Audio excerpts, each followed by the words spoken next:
Let us prepare ourselves to worship in silence as we listen to Jamie play Mendelssohn's Finale from Sonata No. 6.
Tēnā koutou e whānau o Auckland Unitarians.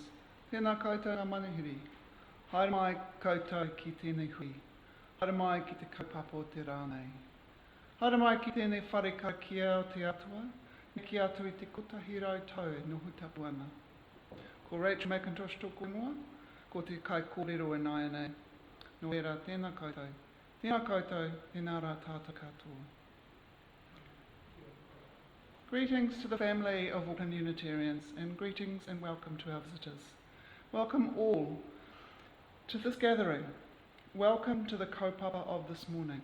Welcome to this church, made sacred by Auckland Unitarians for more than 122 years. My name is Rachel Mackintosh, and I am the worship leader today. E tū pautikawa, e kai kawi i ngā mate o te tau, haere rā koutou ki te uma o rangi nui, ki whetū i te kete nui a tānei. Koia rā, kua whetū rangitia koutou ke akurau kahurangi. Behold Pohutukawa, who carries the dead of the year onward, the departed to the chest of the sky, to become a star in the Milky Way. There it is. You have become stars amongst myriads of celestial garments. My opening words are by Clay Nelson. Our collective trust is horizontal. We place our trust in each other. We don't promise eternal life, sorry, but we do promise a life worth living, and that matters. A life of community, companionship, partners for the journey, caring, compassion, support, mutual encouragement, mutual challenge, listening, love. Invite Isabel to come up and light the chalice. We light this chalice with an open heart. We light this chalice with resolve. We light this chalice with tears still fresh on our cheeks. We light this chalice in hope, a tiny flame we nurture. We light this chalice with reverence for this place, for these people, for this time. We light this chalice with all our souls longing to be who we are, to be who we will become, to be ourselves. And now I invite you, if you wish, to say the covenant of our church.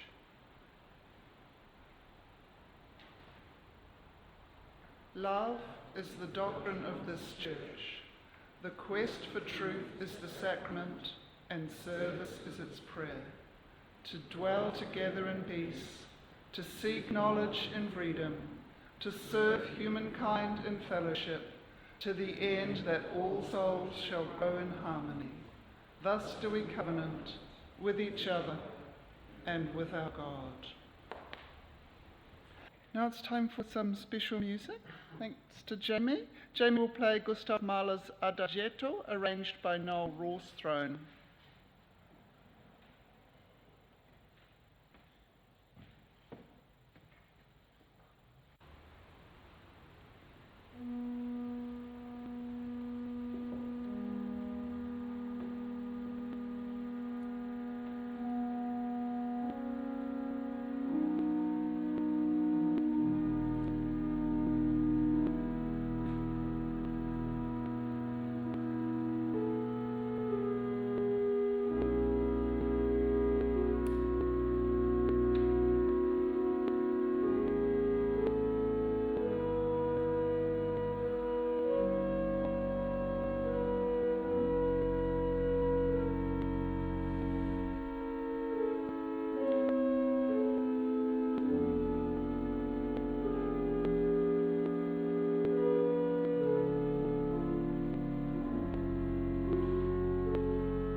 you, Jamie.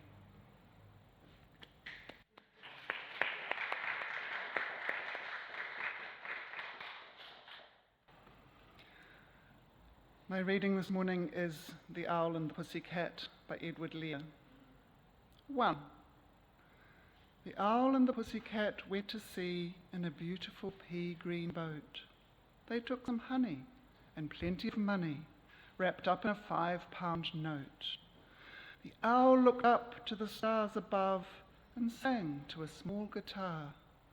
"Oh, lovely pussy, a pussy, my love, what a beautiful pussy you are, you are, you are. What a beautiful pussy you are." 2. Pussy said to the owl, "You elegant fowl, how charmingly sweet you sing. Oh, let us be married. Too long we have tarried. But what shall we do for a ring?" They sailed away for a year and a day to the land where the bong tree grows. And there, in a wood, a piggy-wig stood, with a ring at the end of his nose, his nose, his nose, with a ring at the end of his nose. 3. "Dear pig, are you willing to sell for 1 shilling your ring?" Says the piggy, "I will." So they took it away and were married next day by the turkey who lives on the hill. They dined on mince and slices of quince, which they ate with a runcible spoon, and hand in hand, on the edge of the sand, they danced by the light of the moon, the moon, the moon. They danced by the light of the moon.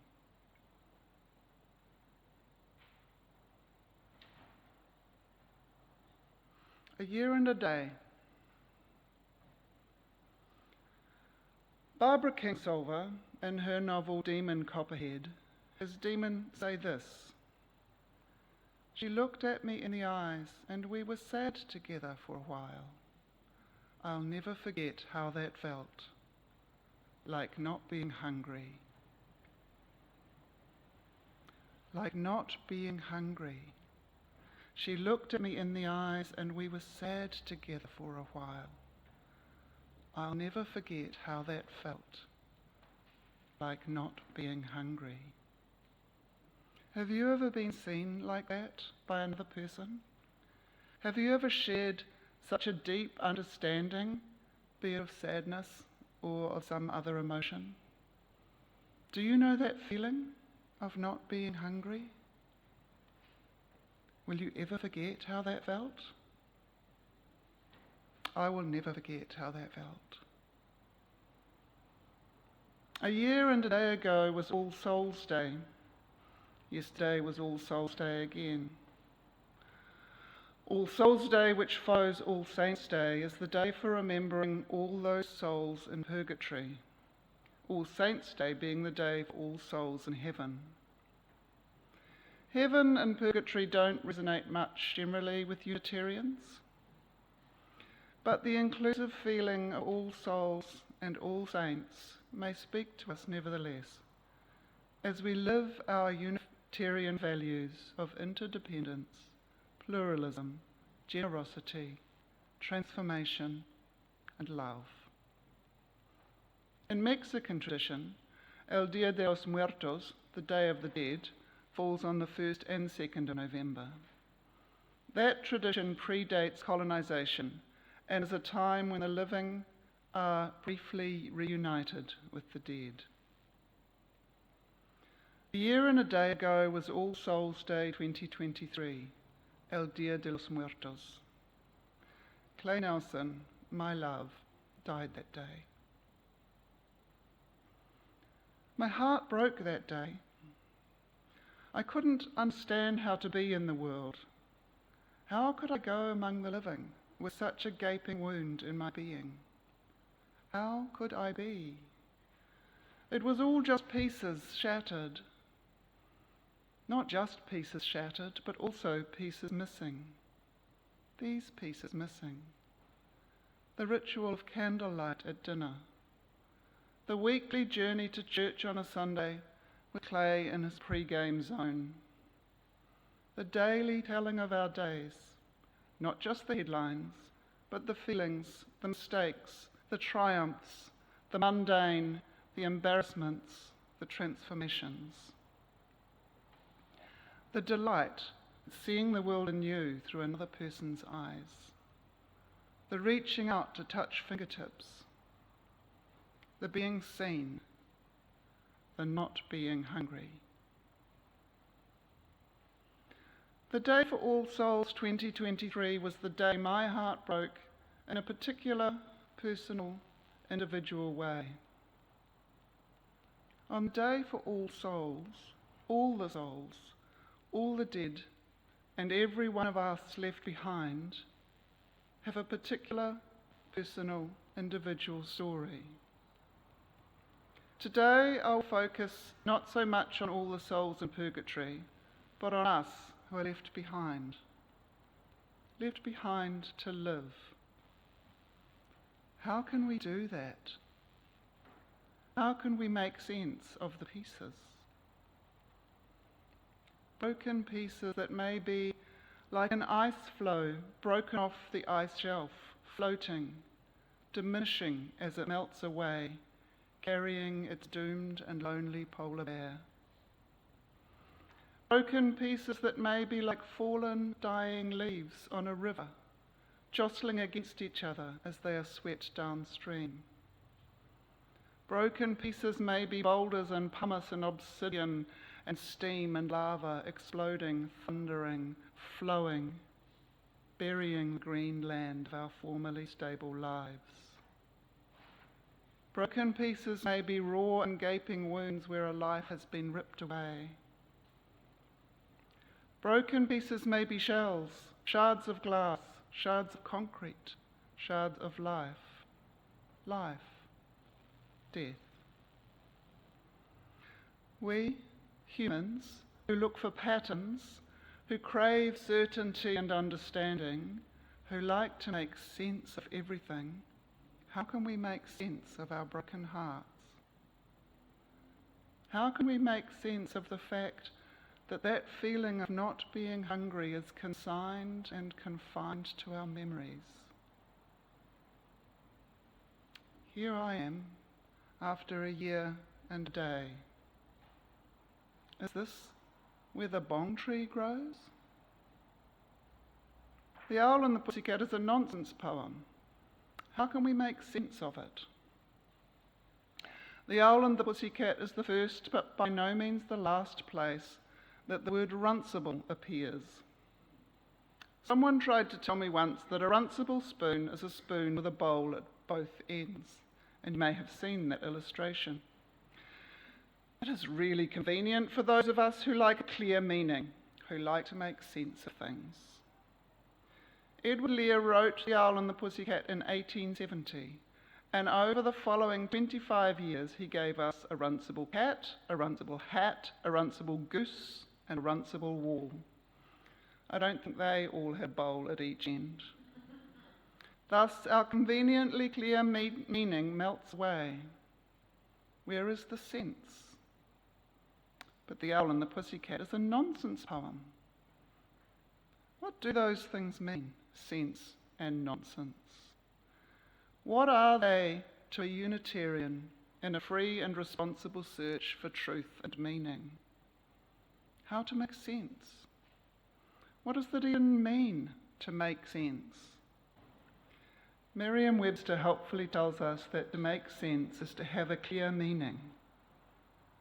But by this notion of sense, runcible, like much else, can safely be said not to make sense. My favourite dictionary is a 1959 edition, Shorter Oxford, that was always to hand as I was growing up, and that still sits on my shelf for when I really need it. Between sense as a verb and sense as a noun, this edition has almost 3 columns of very small print definitions of the word sense. Some highlights. Is it working? Sorry. Sense is the meaning of anything cryptic or symbolical. Sense is also a general term for the faculties of perception, including the five senses. And perhaps my favourite, sense is the capacity for perception and appreciation. The capacity for perception and appreciation. And so back to the owl and the pussycat. Like our shards, ice floes and boulders, the elements of the owl and the pussycat may appear as broken images that don't fit together. They took some honey and plenty of money wrapped up in a £5 note. They dined on mince and slices of quince.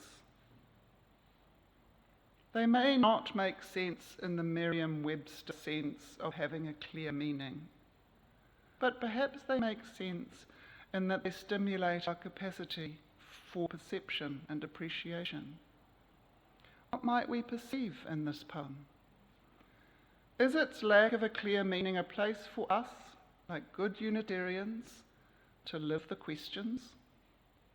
The gap between sense and non-sense, the space where we simply perceive. We perceive these images, we sense the feelings. Too long we have tarried. What a beautiful pussy you are, you are, you are. And hand in hand, on the edge of the sand, they danced by the light of the moon, the moon, the moon. They danced by the light of the moon. Oh, how uncomfortable for an empirical Unitarian, the gap between sense and nonsense. This perception and appreciation is all very well, but I am still broken. My heart is still broken. How can I be? How can I heal? Kintsugi might help. Kintsugi, which means join with gold, is the Japanese art of repairing broken objects, often ceramic, pottery or glass. Traditionally, gold lacquer is used to piece shards together again, creating a more beautiful object through the acts of breaking and repair. This may help us to progress from the paralysis of being shattered, heartbroken, unable to understand how to be in the world. We come to this church for community, we come for meaning, we come for love, we come to serve humankind in fellowship. Can we be the kintsugi gold for one another? Can we be the gold for others outside these walls? Can we, through this community, repair each other's brokenness, each other's broken hearts?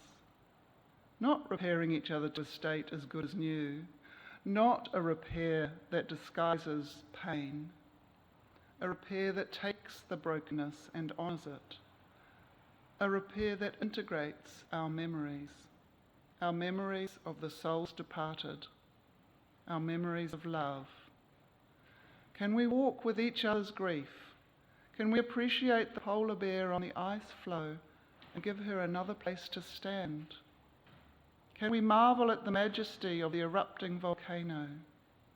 Can we see the shine in the shards of broken glass? Can we be here for each other, painting in gold lacquer with the gifts we bring into this community? Can we be the gold for one broken heart, for many? Can we allow for healing, after which we might again feel this? She looked at me in the eyes, and we were sad together for a while. I'll never forget how that felt, like not being hungry. Amen.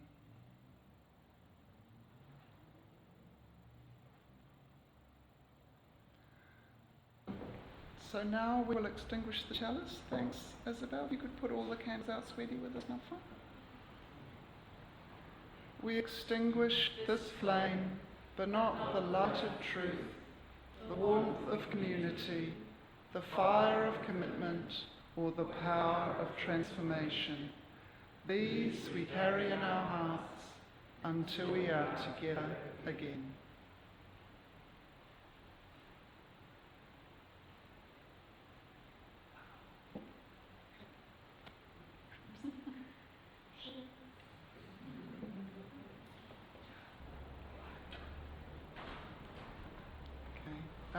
Closing words by May Sarton. I would like to believe when I die that I have given myself away like a tree that sows seeds every spring and never counts the loss, because it is not loss. It is adding to future life. It is the tree's way of being, strongly rooted perhaps, but spilling out its treasure on the wind. Let us be that for those who come afterwards. Let us receive that from those who have gone before.